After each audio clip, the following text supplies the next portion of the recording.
नमस्कार दोस्तों, मैं Ranjana Awasthi motivational audio book and Hindi की स्पेशलिस्ट में आपका स्वागत करती हूँ। आज मैं आपके लिए लेके आई हूँ हिंदी साहित्य काल विभाजन और नामकरण। ठीक है? पिछले हम लोगों ने जो पिछली वाली वीडियो आप लोगों ने बहुत ही लाइक किया उसको। प्लीज़ उसमें कमेंट भी कर दिया करिए। बुक अच्छी तो है ही और मेहनत तो की ही जाती है, ठीक है ना? तो प्लीज़ कमेंट भी कर दीजिए करिए, ठीक है? तो स्टार्ट करते हैं, चलिए।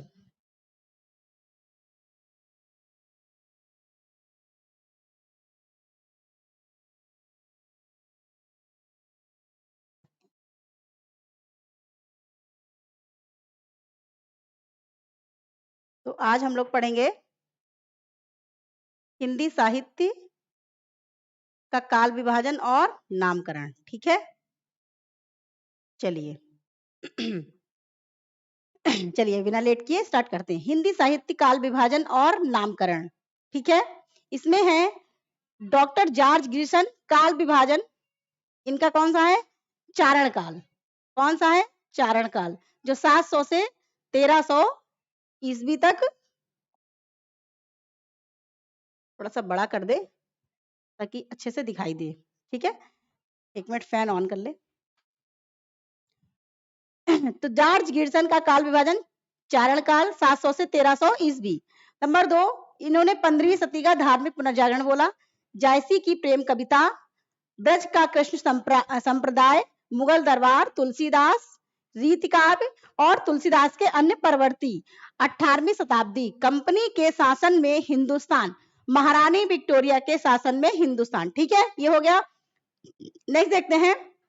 जॉर्ज ग्रिशन ने सर्वप्रथम हिंदी साहित्य के आरंभिक काल को चारण काल कहा। इसको आप कैसे याद रखेंगे? इसको ऐसे याद रखिए, सन, मैंने क्या बताया था? सन जो है यानी पुत्र। पुत्र अपने से बड़े लोगों को क्या क्या छूते हैं? चरण छूते हैं, तो क्या हो गया? चारण काल। ठीक है, नेक्स्ट देखते हैं। ग्रिशन ने चारण काल के अंतर्गत 9 कवियों को शामिल किया था। कौन से 9 कवि थे? इसमें देखिए, पुण्य, खुमार, केदार, कुमारपाल, अनन्यदास, चंद, जगनिक, जोधराज, सांखधर का उल्लेख इन्होंने किया था।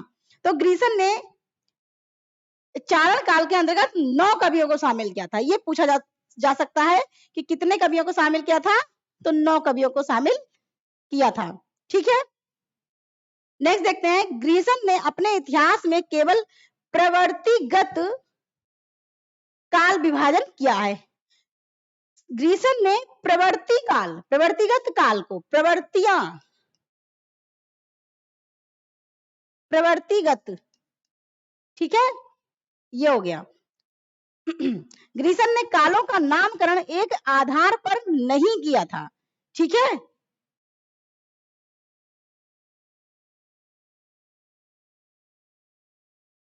हाँ, ये आ गया।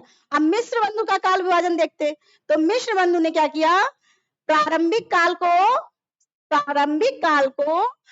पूर्व प्रारंभिक, जो कि 700 से 1343 विक्रम संवत। फिर उन्होंने क्या? प्रारंभिक काल को ही 2 भाग कर दिया। प्रारंभिक 1344 से 1444 विक्रम संवत। फिर माध्यमिक आ गया। पूर्व माध्यमिक 1445 से 1560। फिर प्रौढ़ माध्यमिक, फिर 1561 से 1680 तक। फिर अलंकृत को पूर्व अलंकृत काल और 1681 से 1790। फिर उत्तरालंकृत काल 1791 से 1889 तक। फिर परिवर्तन काल, ये पूछा जाता है। परिवर्तन काल 1890 से 1924 विक्रमी संवत तक। ठीक है,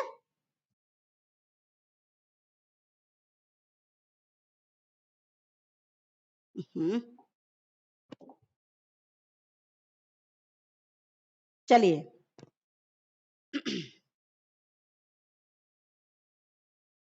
इधर उधर शिफ्ट करना पड़ता, कुछ तो पका पका नहीं मिल सकता ना, मेहनत तो करनी पड़ती है। चलिए इसको देखते हैं। फिर है 5वां था वर्तमान काल। ठीक, वर्तमान काल को 1926 विक्रमी संवत से अब तक का आ गया। अब सबसे इंपॉर्टेंट जो है वो शुक्ल जी का है। ठीक है, सबसे इंपॉर्टेंट शुक्ल जी का है, यही पूछा जा सकता है। BIMP। यही पूछा जाता है, ठीक है। तो आचार्य शुक्ल का काल विभाजन कैसे याद करेंगे? आदिकाल, आदिकाल को इन्होंने वीरगाथा काल बोला, आदिकाल को वीरगाथा काल। 1050 संवत से 1050 से 1375 तक। फिर पूर्व मध्यकाल को भक्तिकाल बोल दिया, 1375 से 1700 तक। फिर उत्तर मध्यकाल बोल दिया रीतिकाल से 1719, ठीक है। और आधुनिक काल से गद्यकाल 1900 से 1984। इसको कैसे याद रखेंगे? देखिए मैंने तो ऐसे याद किया, आदि, क्योंकि सबने किए तो बड़ा कंफ्यूजन है। आदि, पूर्व, मध्यकाल, उसके बाद में उत्तर मध्यकाल, उसके बाद में आधुनिक काल। तो मैंने ये क्या याद किया है? आदि पूर्व उत्तर आधुनिक, आदि पूर्व उत्तर आधुनिक, आदि पूर्व उत्तर आधुनिक, ठीक है। अच्छा, इसमें इस तरीके से क्वेश्चन बढ़ता है कि पूर्व मध्यकाल को आचार्य रामचंद्र शुक्ल ने किस नाम से अभिहित किया? तो भक्तिकाल को। तो यही चीज याद करने वाली है। तो आप याद कर लीजिए आदि पूर्व उत्तर और आधुनिक। फिर उसमें वीरगाथा काल, भक्तिकाल, रीतिकाल और आपका गद्यकाल, ठीक है। 1050 से 1375 और 1375 से 1700 और फिर 1700 से 1900 और 1900 से 1984, ठीक है। अब देखते हैं राम कुमार वर्मा का काल, डॉक्टर राम कुमार, ये भी इंपॉर्टेंट है, इसको देख लीजिए। इन्होंने क्या किया? बाकी सब तो सेम है, देखिए संधि काल इन्होंने दिया, चारण काल दिया और भक्ति काल, रीति काल, आधुनिक काल, इन्होंने 5 कर दिए। इन्होंने 4 किए। इन्होंने ये भी पूछा जाता आचार्य रामचंद्र शुक्ल ने काल विभाजन कितने खंडों में किया? तो इन्होंने 4 किया और राम कुमार वर्मा ने 5 खंडों में विभाजित किया, ठीक है। तो इसको देखिए 750 से 1000, 1000 से 1375, 1375 से 1700, 1700 से 19, 1900 से अब तक। बाकी देखिए सब सेम मैच कर रहा है। 1375 से ये वाला पूरा मैच कर रहा है। खाली आप ये 2 याद कर लीजिए, राम कुमार, देखिए ऐसे देखिए राम को, ये 3 तो बिल्कुल मैच कर रहे हैं, ठीक है। और 2 आपको खाली याद करने हैं, ये 2। संधि काल 750 से 1000 विक्रम संवत और चारण काल 1000 से 1375, ठीक है। और ये इन्होंने 2 दिए थे। ये हो गया आपका। नेक्स्ट देखते हैं गणपति गुप्त का काल विभाजन। अब गणपति जी का देखिए, गणपति गुप्त ने क्या किया? आदिकाल, पूर्व मध्यकाल, उत्तर मध्यकाल, आधुनिक काल, ये रामचंद्र शुक्ल से मैच कर रहा है, ठीक है। इसमें देखिए 1100 सन 1184 से 1350, सन 1350 से 1600 ईस्वी, सन 1600 से 1857 और सन 1857 से अब तक का, ठीक। अब नागेंद्र का देखते हैं। नागेंद्र का है नागेंद्र द्वारा संपादित ग्रंथ हिंदी साहित्य का इतिहास के अनुसार काल विभाजन। तो आदिकाल का ये भी एक बार आ चुका है, ये वाला आया 7वीं सदी से मध्यमी 14वीं सदी वाला, 7 से 14, ठीक है। तो नागेंद्र का क्या है? नगेंद्र का आदिकाल, भक्तिकाल, रीतिकाल, आधुनिक काल, आदिकाल, भक्तिकाल, रीतिकाल, आधुनिक काल। तो 700 से देखिए 7 से 14, 14 से 17, 17 से 19 और 19 से अब तक टुडे, ठीक। और आधुनिक काल के इन्होंने 4 खंड कर दिए, जिसमें पुनर्जागरण काल भारतेंदु युग बोला जाता है, जो कि 1857 से 1900 तक चलता है, ईस्वी तक। फिर जागरण सुधार काल को द्विवेदी काल कहा, 1900 से 1918 तक।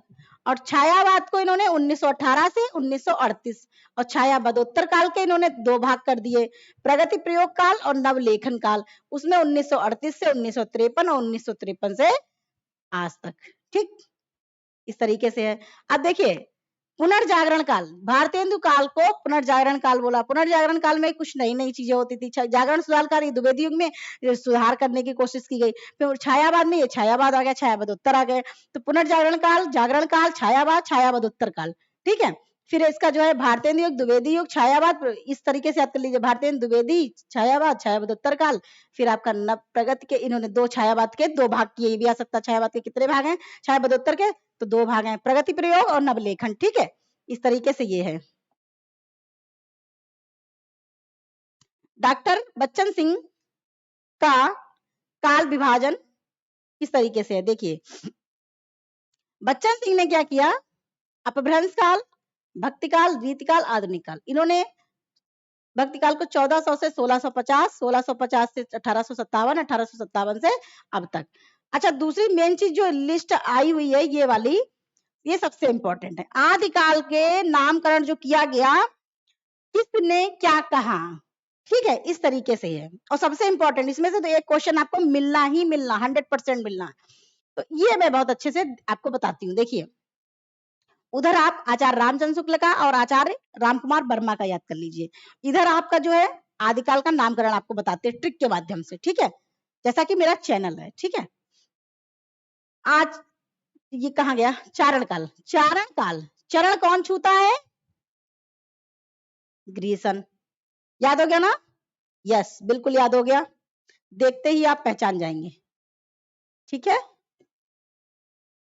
देखते ही आप पहचान जाएंगे।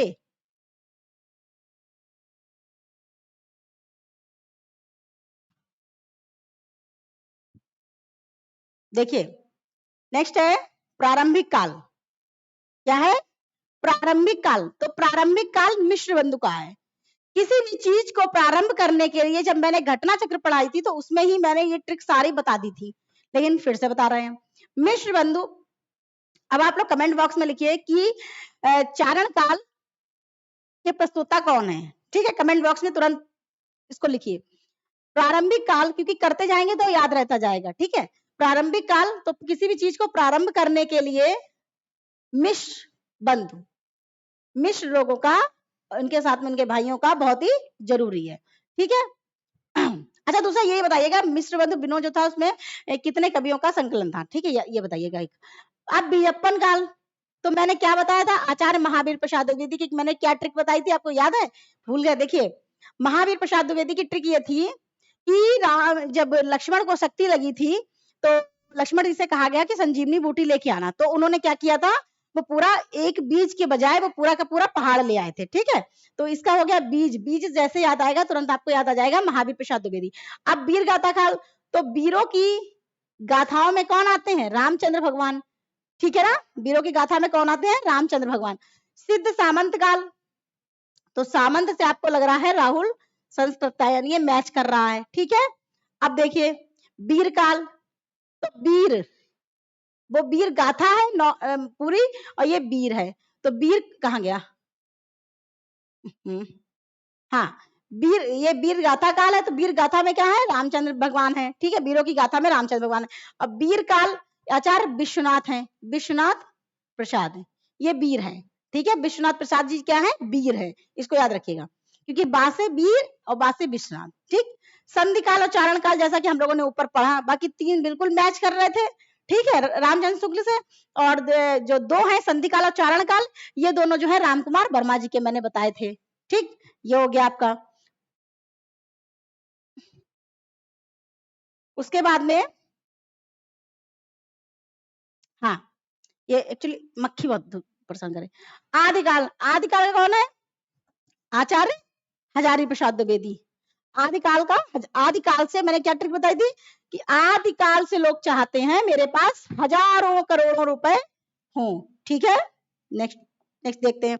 आधार काल का सुमन राजे है। अब देखिए आधार काल को कैसे याद करेंगे, एक मोहन भी है, ठीक है। तो आधार काल का, आधार, सुमन का कोई आधार नहीं है, एक लड़की है सुमन, उसका कोई आधार नहीं है, आज यहाँ कल वहां परसों वहां नौकरी करना, ठीक है, ऐसे याद कीजिए, एक जगह बंद के नहीं करना। अब ये तो आदिकाल का नामकरण हो गया। अब देखिए रीतिकाल का नामकरण कैसे याद करते हैं हम। रीतिकाल का नामकरण है रीति काव्य, रीति काव्य। अब देखिए रीति में, रीति काव्य यानी रीति में, रीति के काव्यों में कौन बंधा हुआ है, सन बंधा हुआ है। कौन बंधा हुआ है, सन।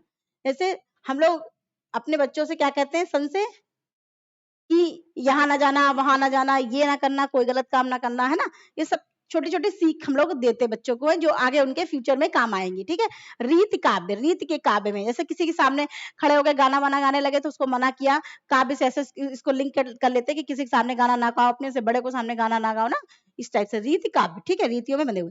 अलंकृत काल, इसको तो मैंने ऐसे याद किया, देखिए अलंकृत, अलंकृत मीन्स क्या होता है, सजना संवरना टाइप का। ठीक है, अच्छा दिखना, सजना संवरना, सुंदर दिखना। ठीक है ना, तो मिश्र, ये मिश्र बंधु, मिश्र बंधु जब तक जो है किसी के यहाँ दावत में जाएंगे तब तक वो अच्छे से सज समर नहीं लेंगे, ये नहीं कि उठे और चले गए, जो पहने वो उसी के साथ में चलेगा, ऐसा नहीं है। अलंकृत काल मतलब अलंकृत यानी आभूषण वगैरह ये सब पहन के अच्छे से तैयार होके बढ़िया रेडी होके तब जाएंगे, अलंकृत काल। ठीक है ना, उसके बाद में क्या है, रीति काल। अब देखिए रीति काव्य और रीति काल, इतना कंफ्यूजन देखिए। और रीति काल का क्या है, आचार्य रामचंद्र शुक्ल। और रीति काव्य तो ये हो गया, काव्य यानी किसी बड़ों के सामने गाना नहीं गाओगे, किसी के सामने सॉन्ग नहीं गाओगे, इसको ऐसा कर दिया। ठीक, और रीति काल में कौन बधा हुआ है, रामचंद्र शुक्ल। रीति काल यानी रीति काल, काल मीन्स समय, तो काल यानी कि रीति काल से मतलब पुराने समय से कौन है, आपके रामचंद्र भगवान जी हैं। ठीक है, श्रृंगार काल, अच्छा दूसरा आपने देखा होगा श्रृंगार काल, आचार्य विश्वनाथ प्रसाद मिश्र। तो श्रृंगार काल का क्या है कि श्रृंगार काल विश्वनाथ यानी शंकर भगवान, विश्वनाथ उनको भी बोलते ना, तो विश्वनाथ प्रसाद, विश्वनाथ जी का जो है शंकर भगवान जी का श्रृंगार होता है। आपने देखा होगा सावन में श्रृंगार किया जाता है ना, कहीं के किसी किसी मंदिर में सोमवार को मतलब वो सुबह होता, किसी किसी मंदिर में शाम को होता, श्रृंगार पूरा किया जाता विधिवत। ठीक है, तो श्रृंगार काल विश्वनाथ प्रसाद। अब कला काल का क्या है, कला काल यानी रमाशंकर शुक्ल रसाल, रमाशंकर शुक्ल रसाल। कला कौन करता है, कला कौन करता है, रमाशंकर यानी शंकर जी कलाएं करते हैं। ठीक है, हम नेक्स्ट देखते हैं, डॉक्टर उदय नारायण तिवारी और डॉक्टर त्रिगुणायत और डॉक्टर महेंद्र नाथ दुबे द्वारा भाषा की दृष्टि से किया गया, भाषा की दृष्टि से किया काल विभाजन। भाषा की दृष्टि से इन तीनों का, उदय नारायण, गोविंद और महेंद्र। ठीक है, उदय नारायण, गोविंद और महेंद्र। ठीक है, इसको देखिए कैसे देखेंगे, पृष्ठभूमि, ये आता भी है पृष्ठभूमि, ये इंपॉर्टेंट है, BIMP, पृष्ठभूमि, इसको ऐसे याद कर लीजिए। देखिए अवहट ठा है ना, और इधर ठा है ना, और किसी में तो ठा है नहीं, इसमें भी ठा नहीं किसी में। ठीक है, तो इसमें याद कर लिया ठा, ठा, पृष्ठभूमि अवहट। ठीक, याद हो गया, बिल्कुल याद हो गया। उन्मेष काल, अब देखिए उन्मेष काल को, इसको आप पहले पृष्ठभूमि देख ली, उसके बाद पूर्व और उत्तर देख लिया, उसके आगे जो बचेंगे वो आपके ये हो जाएंगे। देखिए पूर्व भाग में क्या था, पूर्व भाग में पूर्व, पूर्व दिशा में ईस्ट वेस्ट नॉर्थ साउथ होता ना, तो पूर्व, ईस्ट में क्या है, ब्रजभाषा और अवधी भाषा, ब्रज और अवधी ये भगवान की भाषाएं हैं, ऐसे मान लीजिए। ये कृष्ण जी की है और ये राम भगवान की है। तो हम लोग राम और कृष्ण की जब पूजा करेंगे तो किधर करेंगे, पूर्व साइड में करेंगे ना, तो पूर्व भाग में ब्रजभाषा और आपका अवधी, वो क्या बोलते हैं ब्रजभाषा और आपका हाँ अवधी, ठीक तो कह रहे हैं अवधी। तो उत्तर भाग में क्या है, एक्चुअली दिमाग में बहुत सारी चीज चलती रहती है ना, कि इसको इस तरीके से बताएंगे, इसको इस तरीके से बताएंगे ना, इस वजह से। तो उत्तर भाग में क्या है, खड़ी बोली, उत्तर भाग में खड़ी बोली। ठीक है, जैसे कहते हैं कि या तो पूर्व पूर्व में भगवान की फोटो लगाओ या उत्तर में लगाओ। ठीक है, दो ही दिशाएं अच्छी होती हैं, पश्चिम और दक्षिण को ऐसे ही नॉर्मल माना गया है। ठीक है, तो अच्छा दोस्तों दूसरी चीज ये है कि मेरा यही चैनल जो है मोटिवेशनल ऑडियो का भी है, ऑडियो बुक का, तो उसमें अवचेतन मन की शक्ति और आपकी बहुत सारी बुक्स पड़ी हुई हैं। अगर आपको थोड़ा सा मन से गिरे हुए हैं तो प्लीज आप ऑडियो को पढ़ लीजिए, और secret of the millennium mind वगैरह बहुत सारी अच्छी अच्छी बुक हैं। तो मेरा ये 2017 का एक्चुअली चैनल था, तो इसमें मैंने बीच में जो है मेरा बेबी हुआ, तो उसमें 2 साल से हमने इसको बिल्कुल स्टॉप कर दिया था। ठीक है, फिर मैंने अब सोचा कि अब थोड़ा थोड़ा बीच में किया, उसके बाद मैंने सोचा अब चलो स्टार्ट करते हैं, थोड़ा सा अलग स्टार्ट करते हैं, है ना। तो जो है अपने ज्ञान को कहीं ना कहीं थोड़ा बहुत बताना चाहिए कहीं ना कहीं, तो ठीक रहता है ना। तो उत्तर भाग जो है खड़ी बोली का है। ठीक है, तो उत्तर भाग खड़ी बोली का है, तो ये हो गया आपका देखिए पूर्व भाग में क्या है, पूर्व भाग में आपके ब्रजभाषा और अवधी बोली है, याद हो गया, बिल्कुल याद हो गया। और उत्तर भाग में क्या है, आपका खड़ी बोली है, ठीक है, याद हो गया, ठीक है। और आपका पृष्ठभूमि में क्या था, अबहट्ट था, और जो रह गई हैं वो इसमें आ जाएंगी कि ब्रज बोली, पुरानी ब्रजी, कौरवी, खड़ी बोली एवं अवधि। अगर ये और ये साथ में है तो इसमें यही टिक लगाएंगे आप, ठीक है, उन्मेष काल वाला, ठीक है। तो ये हो गया आपका। अब देखते हैं, ये आया आपका आदिकाल। सबसे ज्यादा क्वेश्चन 2021 में मैंने जो पेपर देखा है उसमें कम से कम नहीं तो आदिकाल से ही आपके आई थिंक 20-21 क्वेश्चन उससे आए हुए हैं, तो यानी सबसे मोस्ट इंपॉर्टेंट चैप्टर आदिकाल ही है, ठीक है। बाकी तो सबसे आते हैं, लेकिन इससे मैंने देखा 21 क्वेश्चन इससे आए हुए हैं। तो आचार्य रामचंद्र शुक्ल द्वारा वर्णित आदिकाल के संदर्भ में अब देखिए, प्राकृत की अंतिम अपभ्रंश अवस्था से ही हिंदी साहित्य का आविर्भाव माना जा सकता है। प्राकृत की अंतिम अपभ्रंश अवस्था से ही इसका हिंदी साहित्य का आविर्भाव माना जाता है, ठीक है। प्राकृत की अंतिम अपभ्रंश अवस्था से, याद हो गया, बिल्कुल याद हो गया। हिंदी साहित्य का आदिकाल संवत 1050 से लेकर संवत 1375 तक, जैसा कि ऊपर पढ़ चुके हैं, तक, अर्थात महाराजा भोज के, ये क्वेश्चन आया है, महाराजा भोज के समय से लेकर हमीर देव तक, महाराजा भोज से लेकर, महाराजा भोज के समय से लेकर हमीर देव के समय के कुछ पीछे का माना जाता है, कुछ पीछे का माना जाता है, ठीक है ना, कि 1050 से 1375 माना गया, और महाराजा भोज के समय से लेकर हमीर देव, उसमें दिया होगा और भी राइटर दिए गए होंगे, लेकिन इसमें दिए गए होंगे, लेकिन उसमें ये भी दे देंगे महाराजा हमीर देव से भोज तक, उल्टा कर देंगे, तो महाराजा भोज से लेकर हमीर देव तक, भोज दो संख्या, दो के बाद में आगे तीन, ठीक। नेक्स्ट देखते हैं, इसको पॉइंट वाइज जो है बुलेट नोट से आप तैयार करते रहिए तो बहुत अच्छा हो जाएगा।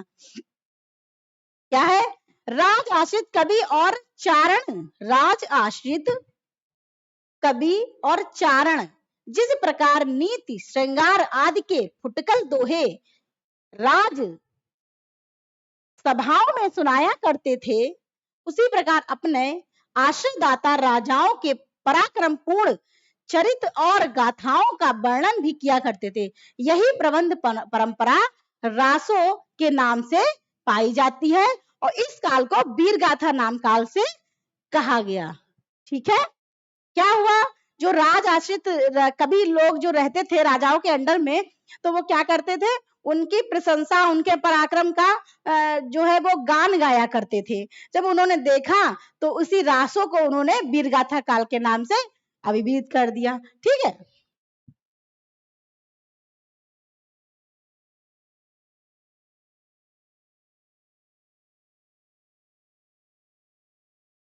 चलिए, अरे क्या हो गया, यही तो इसमें यही तो प्रॉब्लम है, उससे मैंने बोला था लेकिन उसने सुना नहीं कि इसको किस तरीके से करना है। एक्चुअली ऐसे जो है आप लोगों को दिखाई भी नहीं देगा कि दो पार्ट में है ना, तो इस वजह से मैंने, और इसमें जरा सा हाथ लग जाता है तो इसका गड़बड़ हो जाता है ना। चलिए कोई नहीं, पढ़ने के लिए तो कोई दिक्कत नहीं। देखिए चलिए स्टार्ट करते हैं। अपभ्रंश नाम पहल ये भी आ चुका कि अपभ्रंश नाम सबसे पहले कहाँ मिला था, तो अपभ्रंश काल, क्योंकि हम लोग स्टार्टिंग में भी अपभ्रंश पढ़ रहे हैं, ठीक है।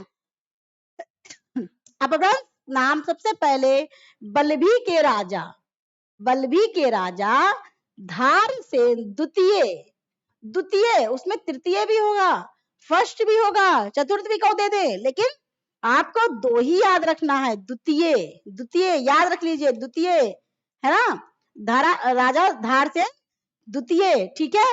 द्वितीय के शिलालेख में मिला था, कहाँ मिला था, शिलालेख, जैसे ना पत्थर उत्तर तो उसमें लिखा हुआ, पत्थर शिलालेख में मिला था, जिसमें उसने अपने पिता गुसेन जो विक्रम संवत 650 के पहले के थे, वो संस्कृत, प्राकृत और अपभ्रंश तीनों का कवि कहा है। कितना अच्छा लड़का था कि राजा धारसेन द्वितीय जो थे, अपने पिता गुसेन, इनके पिता कौन थे? गुसेन, जो 650 से पहले के थे, ठीक है। उसने अपने पिता को संस्कृत, प्राकृत और अपभ्रंश तीनों का कवि उसने कहा। अच्छा लड़का था, ठीक है। फिर है सिद्धों की, अब अपभ्रंश हो गया, आप सिद्ध देखिए, सिद्धों की उद्धृत रचनाओं की भाषा जो थी, देश भाषा मिश्रित अपभ्रंश या पुरानी हिंदी के, ये क्वेश्चन भी आ चुका, BIMP लिख लीजिए, BIMP, इसका भी बुलेट नोट्स बना लीजिए कि सिद्धों की उद्धृत रचनाओं की जो भाषा थी वो देश भाषा मिश्रित अपभ्रंश या पुरानी हिंदी के नाम से जानी गई। सिद्धों की भाषा, सिद्धों की जो रचनाएं थी, उद्धृत रचनाएं थी, वो अपभ्रंश मिश्रित देश भाषा थी, मतलब अपभ्रंश भी मिक्स था और देश भाषा जो बोली जा रही थी वो भी मिक्स थी। तो उसको हम लोगों ने क्या, उन लोगों ने क्या किया, पुरानी हिंदी के नाम से भी उसको बोल दिया, ठीक है। अब है पुरानी हिंदी की व्यापक काव्य भाषा का ढांचा, पुरानी हिंदी की व्यापक काव्य भाषा का ढांचा सौरसेनी प्रसूत अपभ्रंश, सौरसेनी प्रसूत अपभ्रंश अर्थात ब्रज और खड़ी बोली पश्चिमी हिंदी का था। क्या समझ में आई? देखिए, पुरानी हिंदी की व्यापक काव्य भाषा जो थी, पुरानी हिंदी की व्यापक काव्य भाषा का ढांचा जो था वो सौरसेनी प्रसूत अपभ्रंश था, सौरसेनी थी उसमें, ठीक है। अर्थात ब्रज और खड़ी बोली पश्चिम हिंदी का था, ब्रज और खड़ी बोली जो पश्चिम हिंदी है ना, पश्चिम की, ठीक है, ये हो गया। अब देखिए, आध्यात्मिक रंग के चश्मे आजकल बहुत सस्ते हो गए हैं, उन्हें चढ़ाकर जैसे कुछ लोगों ने गीत गोविंद के पदों को आध्यात्मिक संकेत बताया, वैसे ही विद्यापति के इन पदों को भी बताया, ठीक है। अब देखिए, ये ऐसे ये मतलब ये दे दिया गया पूरा और आपसे पूछ लिया गया कि ये कथन किसका है, तो विद्यापति का है। इसको कैसे याद रखेंगे? देखिए, मैंने तो ये याद कर लिया, देखिए याद है मुझको, चश्मे, आध्यात्मिक रंग के चश्मे कौन लगाए होता है? पति लोग, चश्मे अधिकतर पति लोग लगाते हैं, हालांकि मैं भी लगाए हुए हैं, है ना। तो मेरी आंख नहीं कमजोर है, एक्चुअली मेरे माइग्रेन की प्रॉब्लम है। अगर आप लोगों को उसका कोई इलाज पता हो माइग्रेन का, क्योंकि मेरे 4th क्लास से है, तो जब छोटी थी, तो अगर आपको कोई भी उपाय पता हो तो प्लीज आप कमेंट बॉक्स में जरूर बता दीजिए, मुझे सजेस्ट कर दीजिए। मैं बहुत परेशान रहती हूँ माइग्रेन से, इस वजह से मुझे चश्मा लगाना पड़ता है। मेरी आईसाइट भगवान कृपा से बहुत अच्छी है ना। तो चलिए स्टार्ट करते हैं। हाँ, नेक्स्ट देखते हैं ये पंक्ति। अच्छा देखिए, ये महत्वपूर्ण जो काव्य पंक्तियां भैया बहुत इंपॉर्टेंट है, इसको आप भाई बहनों सब लोग जरूर याद कर लीजिए, बहुत आती हैं। और आजकल जो नया पैटर्न हो गया ना TGT PGT का, और उसमें क्या होता है, पंक्तियां और आपकी जो है ये पात्र कि किस, जैसे गोदान में कौन कौन से पात्र हैं, इस टाइप से दे देते ये लोग हैं कि अब ये रचनाएं तो आदमी याद कर लेता बहुत अच्छे से, कोई ना कोई ट्रिक बना के याद कर लिया है ना। जैसे हम लोग साथी और भी भाई बहन हैं ट्रिक बताते हैं, तो उसमें जो है याद हो गया। लेकिन ये पंक्तियां और आपके पात्रों के नाम सबसे डिफिकल्ट होते। देखिए, कथन जो होते, कथन भी होते हैं, तो जो जिन शासन भास ये सो भई कही ये साव, जो पालई सही भाव करी सो सही सरी पावई पाओ। ये किसका है? देवसेन का, श्रावकाचार्य का। इसको कैसे याद करेंगे?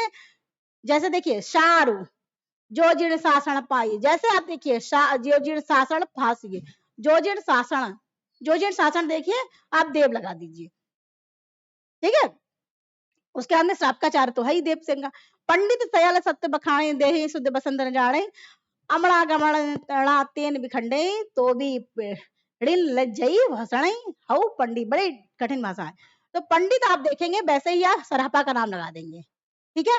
जय मन सब पवन न संचरई, रवि शशि नहीं पवेश, कहीं बत चित्त विषाम करु सरेहे कहीं उवेश, ठीक है। ये भी जो है पवन रवि शशि सरहपा, इसको मैंने याद किया। रवि माने क्या होता है और शशि माने क्या होता है? देखिए, रवि माने तो सूर्य होता है और शशि माने चंद्रमा होता है। लेकिन हालांकि इसको मैंने सूर्य भगवान से लिंक किया कि सूर्य भगवान रवि शशि जैसे ही आएंगे, वैसे ही मेरे जो पिताजी थे, पापा पिताजी हैं, वो जो है आपका जल चढ़ाने जाते हैं, ठीक है। घोर अंधेरे चंद्रमणि जिम उजाव करे, परम महासु एसु काड़े दुरे अशेष हरेऊ। सरहपा, घोर अंधेरे में, जब घोर अंधेरा होता है तब भी पापा लोग जो होते हैं वो नहीं डरते हैं, पापा लोग नहीं डरते हैं। हम लोग जैसे छोटे छोटे थे तो अंधेरे से बहुत डर लगता था कि कहाँ क्या हो रहा, अरे हम नहीं जाएंगे, अंधेरे में लाइट बंद करने के लिए कह दे तो भी नहीं जाएंगे। लेकिन पापा लोग बड़े दमदार होते हैं भाई, है ना, तो जो है वो चले आते, घोर अंधेरे में चले गए। काका तरुवर पंच बिडाल भाव ना हो, हाँ ये काका तरुवर पंच बिडाल, इसको मैंने ऐसे क्या, बिडाला माने क्या होता है, बिल्ली, बिडाला माने बिल्ली होता ना संस्कृत में, तो बिडाल क्या हो गई, लुई हो गई, यानी लोप हो गई। और जैसे आप लोप याद रखेंगे वैसे लुईपा हो गया, बिल्ली लोप हो गई, जैसे आप पहुंचे दरवाजा खटखट खट किया वैसे ही बिल्ली लोप हो गई, लुईपा। भाव न अभाव, भाव न हो अभाव न जाई, अभाव भाव, भाव जो बढ़ जाते हैं मार्केट में, भाव बढ़ जाते हैं तो क्या हो जाते हैं, एकदम से फिर लोप भी हो जाते हैं, लुईपा, ठीक है। सहजे सहजे थरकर बारुणी, ये तो बारुणी तो आपको विरूपा मिल ही गया, ठीक है। एक किंजय मंत्र तंत्र, अब मंत्र जो बोला जाता है कहाँ बोला जाता है, शादी होती है तो लड़के के कान में कोई मंत्र दिया जाता है, पता नहीं कौन सा दिया जाता है, हमें भी नहीं पता, तो मंत्र जो दिया जाता है वो तो लड़के लोग जान सकते हैं, भैया लोग जान सकते हैं, तो जो मंत्र होता है कान में जो दिया जाता है तो मंत्र बोला जाता है कान में, ठीक है। चलिए नेक्स्ट देखते हैं।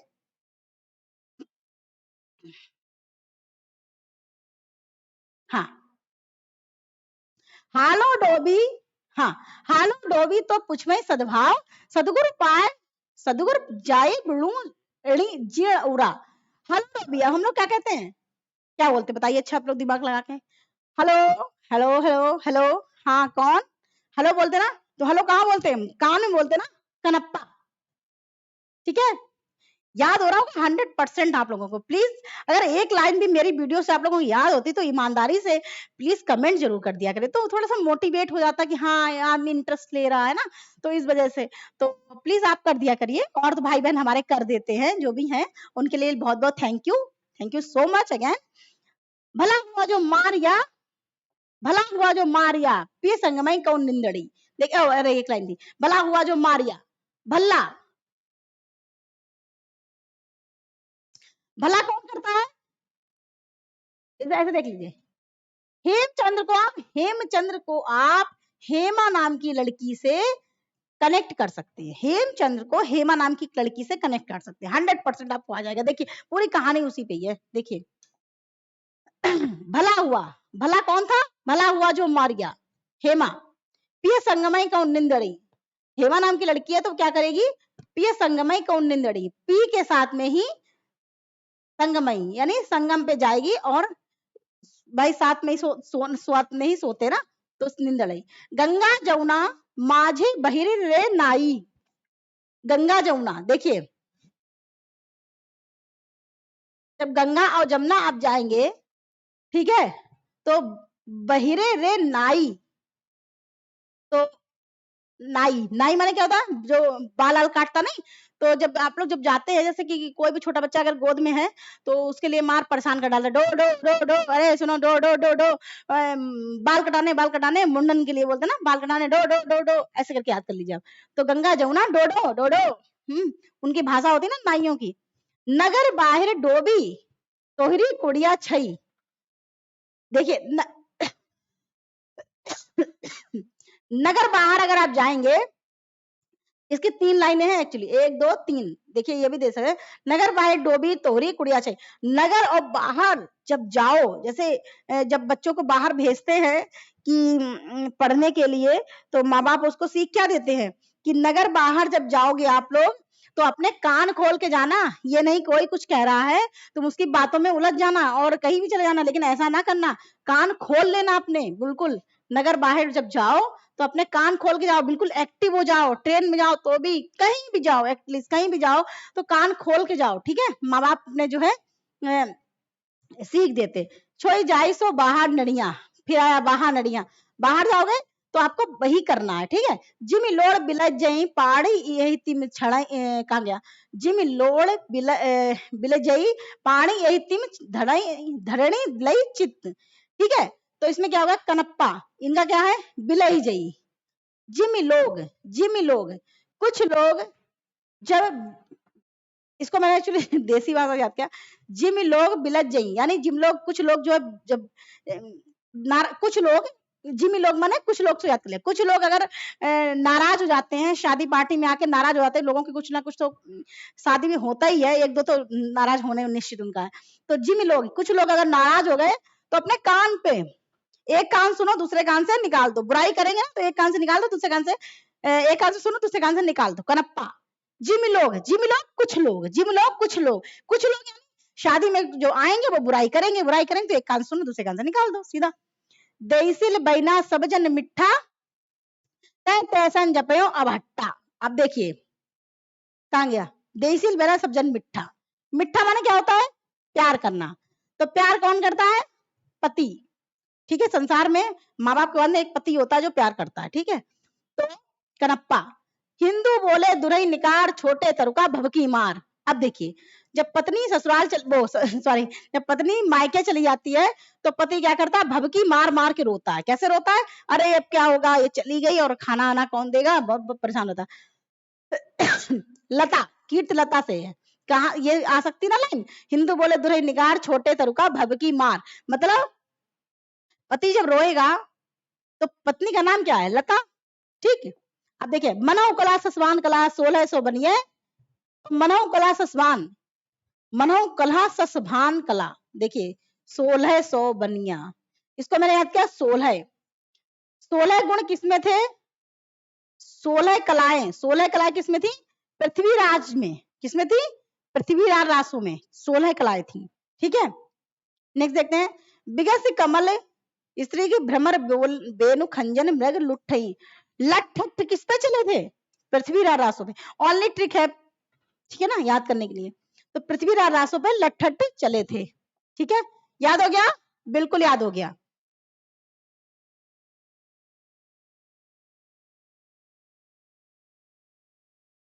या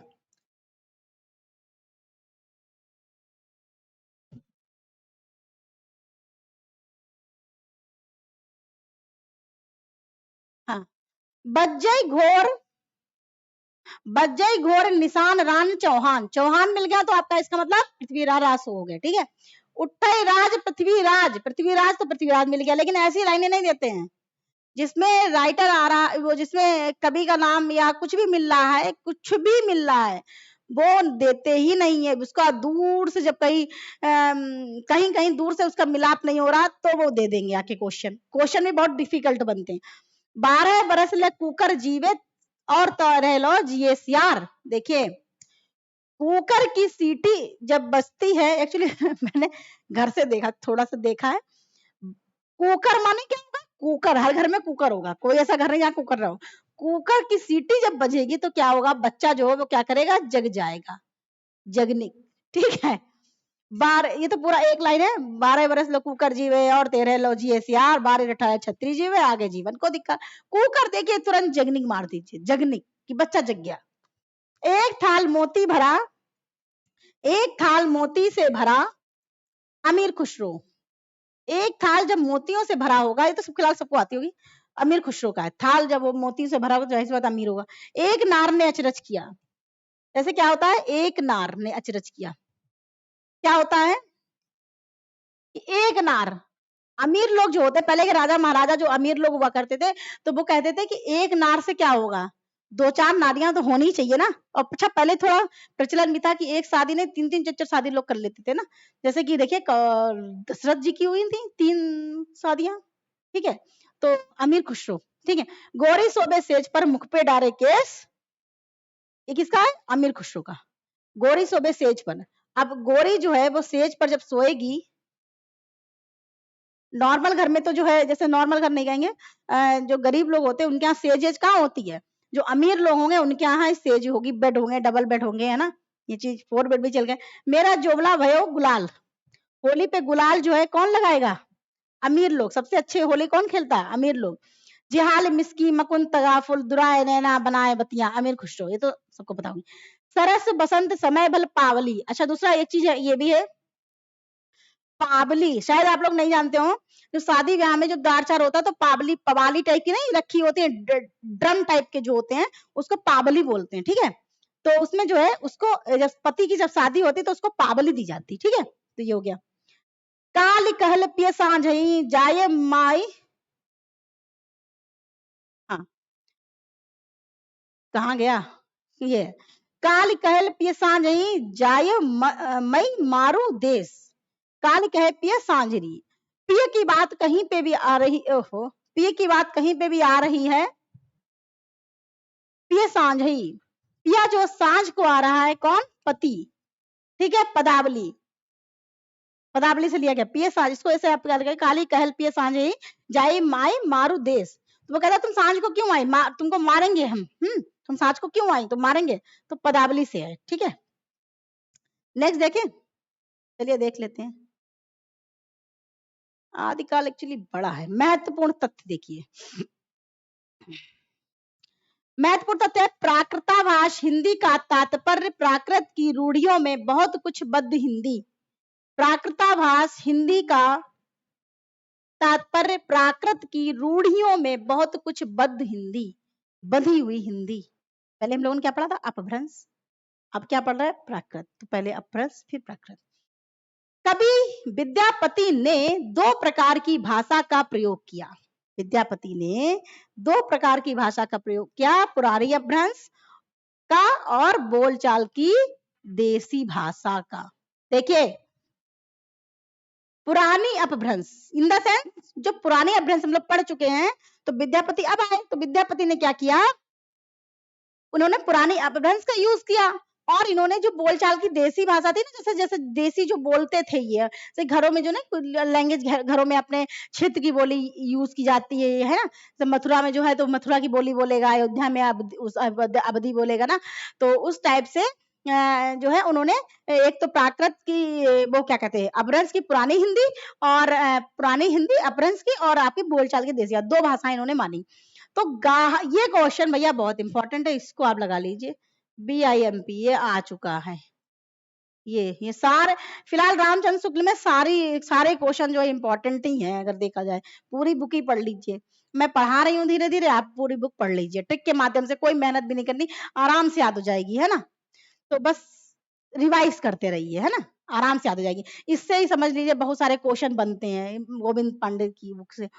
गाहा या गाथा कहने से प्राकृत का बोध होता है, और दूहा या दूहा कहने से अपभ्रंश का होता है, अपभ्रंश या लोक प्रचलित काव्य भाषा का, अपभ्रंश या लोक प्रचलित काव्य भाषा का बोध होता है।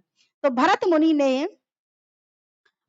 ने विक्रमी संवत तीसरी सती से तीसरी भरत, देखिए 1 2 3 इसका संवत 3 से नाट्य शास्त्र में अपभ्रंश नाम ना देकर लोक भाषा को देश भाषा का नाम दिया। इन्होंने क्या किया भरत मुनि ने, पहली तो ये विक्रमी संवत तीसरी के थे, दूसरा इन्होंने नाट्य शास्त्र जो सबसे प्रचलित है भरत मुनि का नाट्य शास्त्र, तो इन्होंने अपभ्रंश नाम ना देकर लोक भाषा, लोक जो भाषा जो तो लोक में थी उसको इन्होंने देश भाषा बोल दिया, मतलब लोक छोटा होता देश भाषा बोल दिया। अपभ्रंश या प्राकृताभास हिंदी की रचना विक्रम की 7वीं शताब्दी से होने लगा था। देखिए सबसे इंपॉर्टेंट ये पूछा जाता है, प्राकृत या अपभ्रंश हिंदी की रचना विक्रम संवत के किस शताब्दी से स्टार्ट हुई, तो 7वीं सदी से हुई। प्राकृत और अपभ्रंश कब से इसकी स्टार्टिंग मानी जाती है, 7वीं सदी से, ठीक है। अब क्या है, नेक्स्ट देखते हैं, 84 सिद्धों के नाम ये हैं, लुईपा, लिली, अच्छा दूसरा ना ये जो है 84 सिद्ध है, ये आते तो है नहीं, तो इसमें आप क्या कर सकते हैं, इनकी संख्या याद कर लीजिए, ये 84 सिद्ध है, नाथ 9 है, 84 आपके 84 सिद्ध हैं, ठीक है, तो ये हो गया, ये अपना आप खुद पढ़ लीजिएगा ज्यादा अच्छा रहेगा। ओहो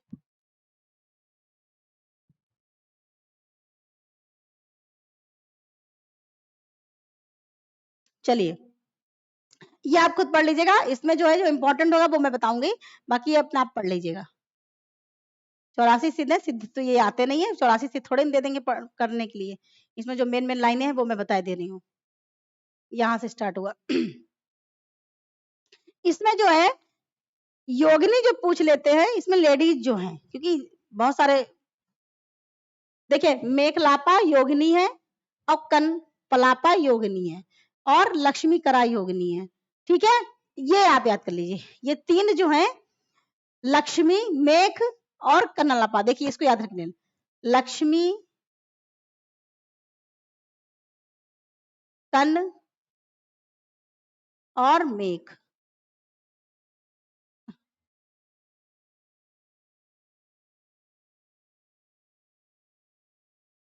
देखिए लक्ष्मी जो है, इन तीन लेडीज याद कर लीजिए, दे सकते हैं कि लक्ष्मी, कन और मेघ। लक्ष्मी, लक्ष्मी जी, कन और मेघ, लक्ष्मी कन मेघ। ठीक है, सिद्धों में सबसे पुराने, हाँ सिद्धों में सबसे पुराने सरह सरोज भद्र नाम है। देखिए सारे इंपॉर्टेंट, टिक लगाने की कोई आवश्यकता नहीं है, सारे इंपॉर्टेंट हैं। आप या तो डायग्राम बना लीजिए, जैसे ऐसे आप बना सकते हैं। देखिए आपको एक करने का तरीका बता दें, अगर आपने नोट्स नहीं बनाए हैं, अगर बना लिए तो बहुत अच्छी बात, नहीं बनाए हैं तो उसके लिए सिद्ध हेडिंग डालिए, सिद्ध में आप ऐसे डालिए, फिर ऐसे खींच लीजिए, इसमें डालिए सरह सरोज वज्र, मतलब इसे बहुत अच्छा याद हो जाएगा, सरोज वज्र, टॉपिक ही याद होंगे, सरोज वज्र, ये आपको याद हो गया।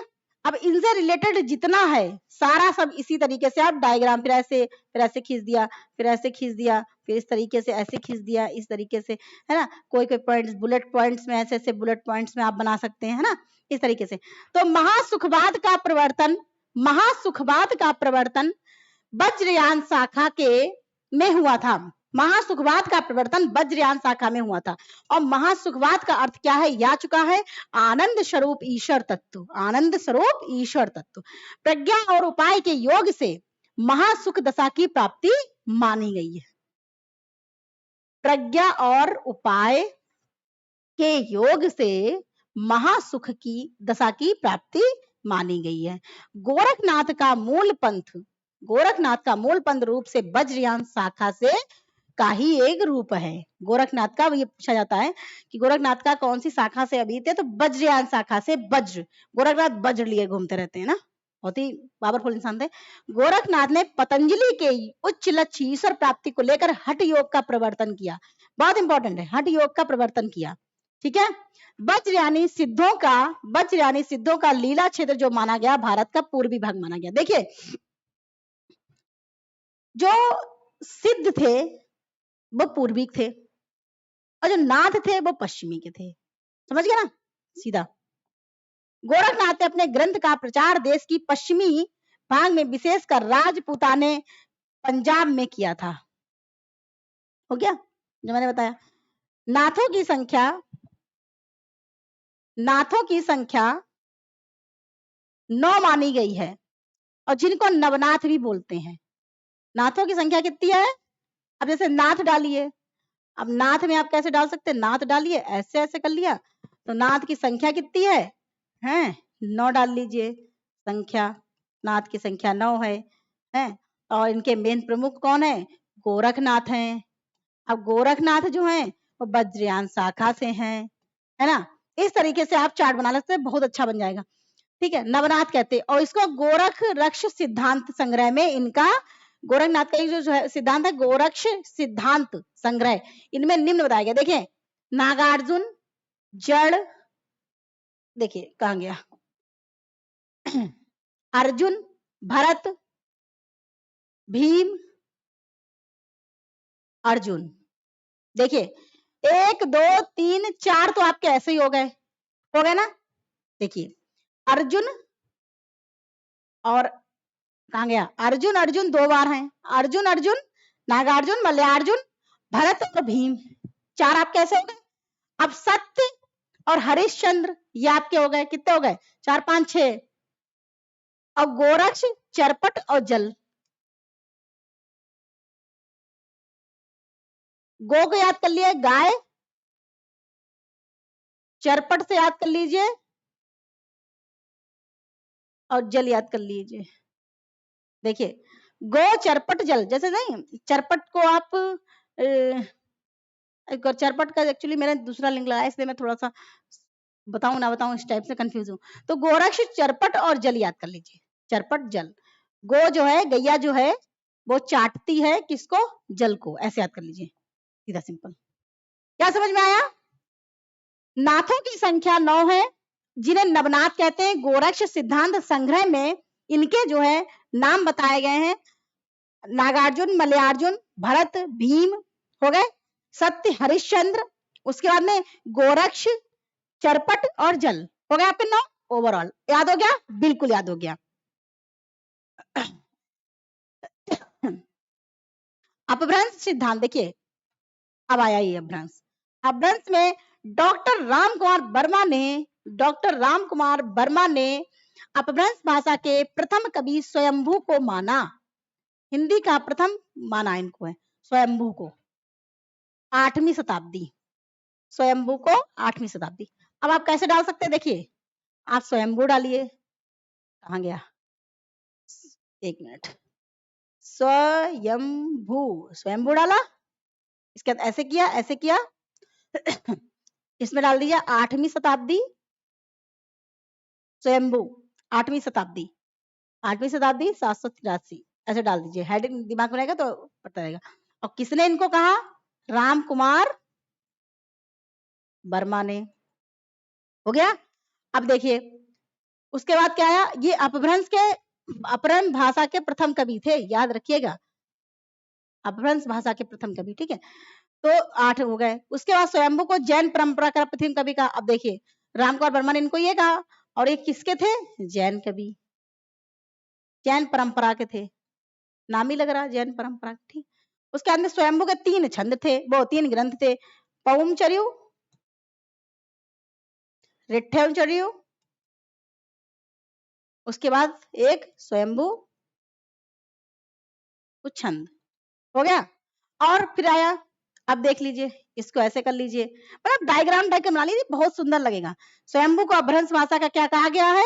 वाल्मीकि कहा गया है, और व्यास कहा गया है, ठीक है। इस तरीके से बना लीजिए, बहुत बढ़िया बनेगा, सुंदर सुंदर राइटिंग में, ठीक है। ओवरऑल पूरा समझ में आ गया? डॉक्टर रामकुमार वर्मा ने अपभ्रंश भाषा के प्रथम कवि स्वयंभू को कहा। ये 8वीं शताब्दी के 783 के आसपास थे। स्वयंभू को जैन परंपरा का प्रथम कवि कहा गया। उसके बाद में स्वयंभू के 3 ग्रंथ थे, कौन से? पौमचर्य, डिट्ठेचर्य और आपका स्वयंभू चंद्र। पौमचर्य में से वो जो है राम के बारे में दिया गया ना। उसके बाद में स्वयंभू को अपभ्रंश भाषा का वाल्मीकि और व्यास कहा गया, ठीक है। आगे देख लेते हैं, इसके आगे क्या है एक्चुअली, देखें। संदेश रासक खंड विद्वान ने, अच्छा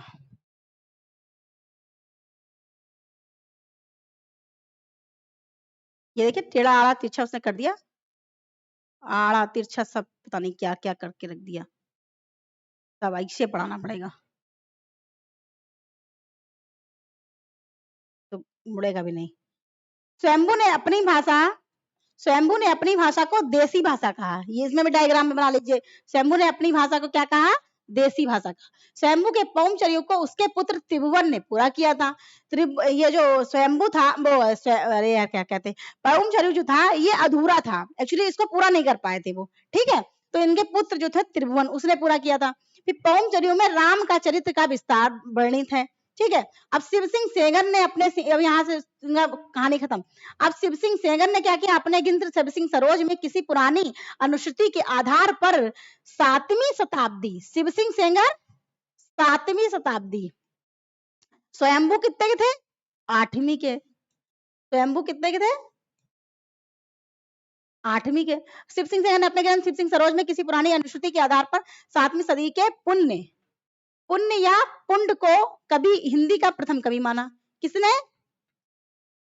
शिव सिंह सेंगर ने पुण्य या पुंड को माना, ठीक है। और रामकुमार वर्मा ने किसको माना? स्वयंभू को माना। इसको कैसे याद रखें? देखिए, शिव जी के मंदिर जब जाएंगे पुण्य कमाने के लिए तो 7 फूल लेके जाएंगे, 7 फूल लेके जाएंगे। शिव जी के मंदिर जब जाएंगे तो पुण्य कमाने के लिए जाएंगे, 7 फूल लेके जाए, 5 ले जाओ या 7 ले जाओ, लेकिन यहाँ पे 7 है, 7 फूल लेके जाएंगे। फिर क्या है? आचार्य हजारी प्रसाद द्विवेदी के अनुसार यह पुण्य संभवतः अपभ्रंश का प्रसिद्ध कवि पुष्यन्द था। हजारी प्रसाद द्विवेदी ने क्या कहा? कि यह पुण्य संभवतः अपभ्रंश का प्रसिद्ध प्रसिद्ध कवि पुण्यदंत था। अच्छा, दूसरा क्या कि शिव जी ने भी यही कहा और हजारी प्रसाद ने भी कहा। तो सबसे अच्छी बात तो यही रही कि क्या हुआ, हजारी ने और शिव जी ने यही माना कि पुण्य ही है जो भी है। ठीक है, हो गया। और हजारी ने 9 माना।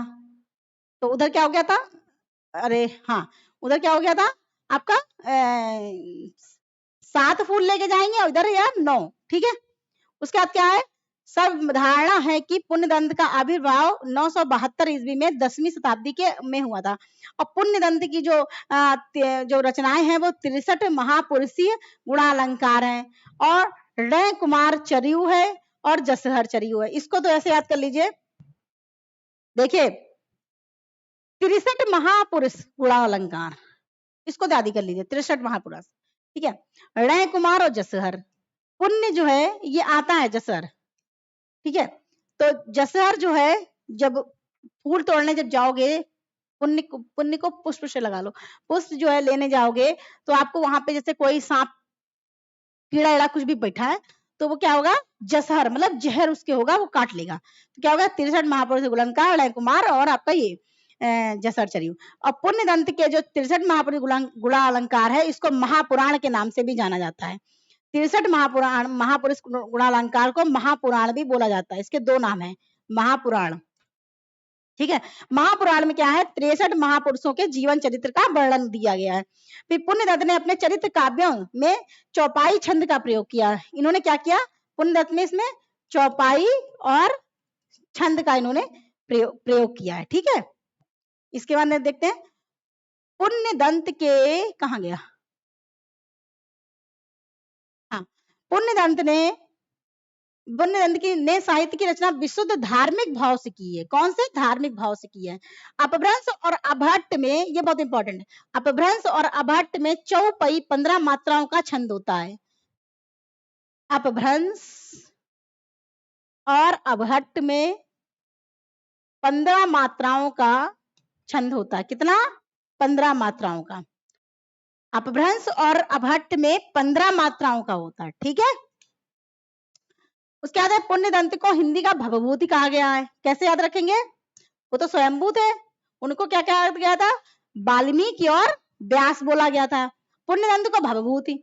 अब क्या है, भूति, पहले पुष्प चढ़ाओ फिर भूत लगाओ, पहले पुष्प चढ़ाओ फिर भूत लगाओ। ठीक है, अब पुण्यदंत ने अपने आप को स्वयं को अभिमान मेरु, अब पुण्यदंत को अभिमान आ गया। पुष्प जब निकलता है, इसको पुष्प से लिंक किया है, जब पुष्प निकलता है तो उसके अंदर अभिमान हो जाता है, अरे वाह मैं इतना सुंदर निकला हूँ।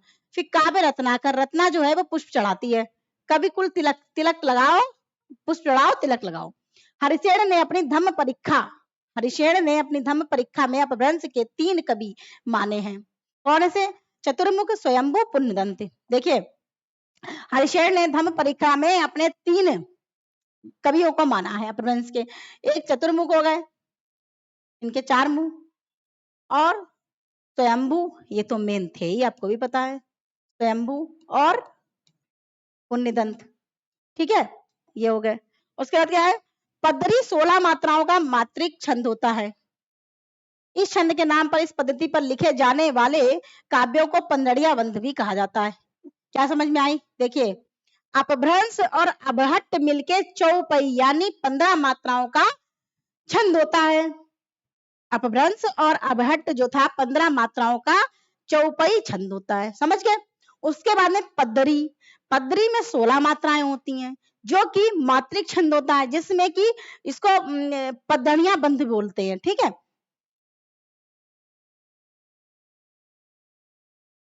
लंबी कहानी। पुण्यदंत मान्यखेट के प्रतापी राजा, पुण्यदंत कौन थे, मान्यखेट के प्रतापी राजा कर्ण के महात्म्य भीम के सभा कवि थे। पुण्यदंत मान्यखेट के प्रतापी राजा कर्ण के महात्मा भीम के सभा कवि थे। और धनपाल कौन थे, धनपाल जो थे बाक्यपति राज मुंज के कवि सभारत्न थे, जिन्हें मुंज ने सरस्वती की उपाधि दी थी। किसको, धनपाल को। धनपाल को मुंज की वो धनपाल को सरस्वती की उपाधि दी गई थी। अपभ्रंश के तीसरे प्रमुख कवि धनपाल थे। पहले कौन थे? पहले कौन थे बताइए, जल्दी बताइए, पहले कौन थे? स्वयंभू, स्वयंभू। दूसरे कौन थे? पुण्यदंत। तीसरे कौन थे? धनपाल।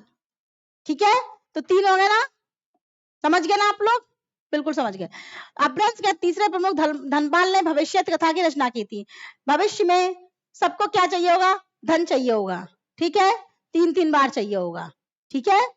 12वीं शताब्दी में जिन दत्त सूरी द्वारा लिखित उपदेश रसायन रास 1114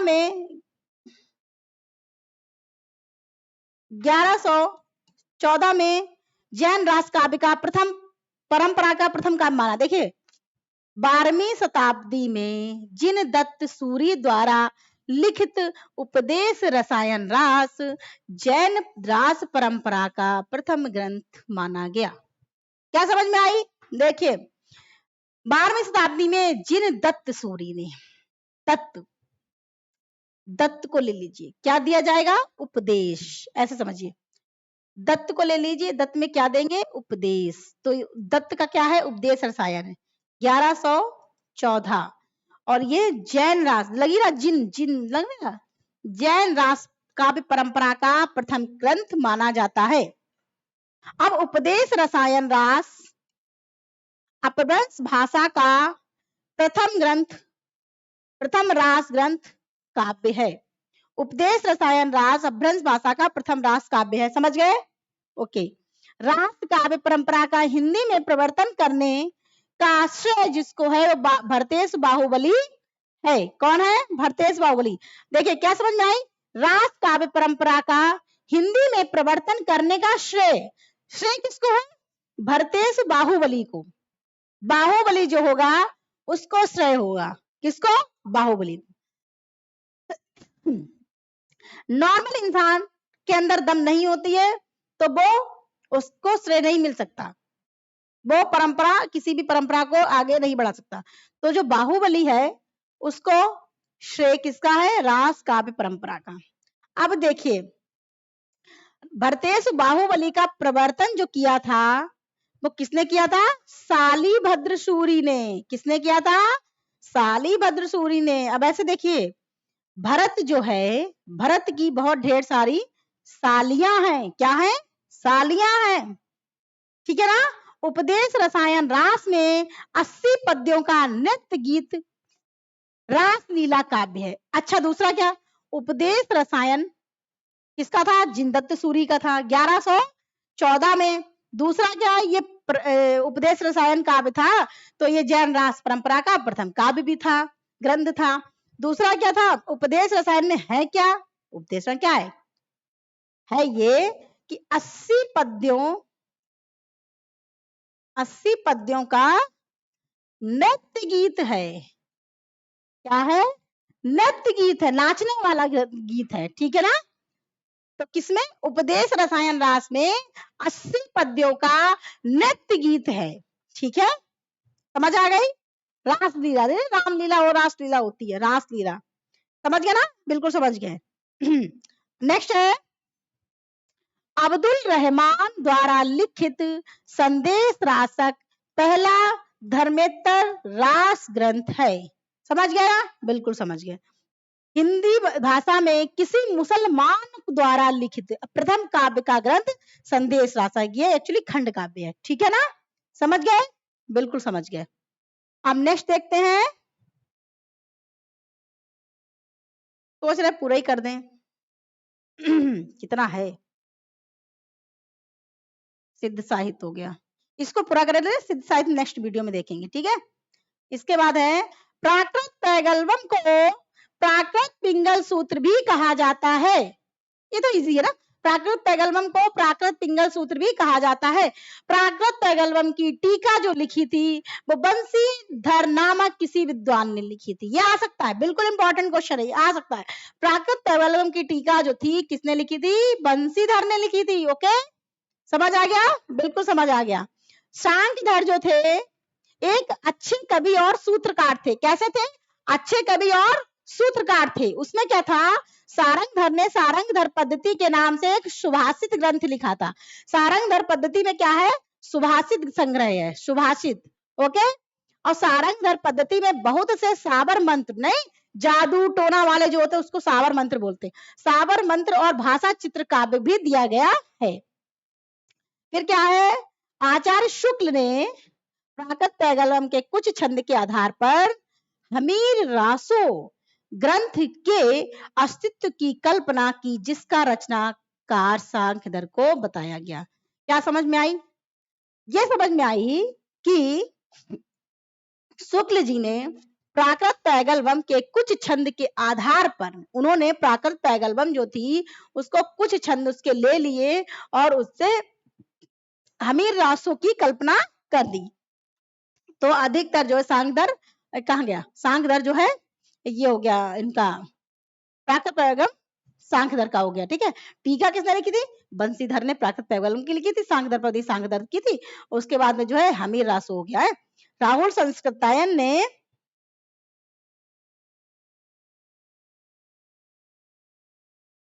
हाँ, राहुल संस्कृतायन ने जज्जल नामक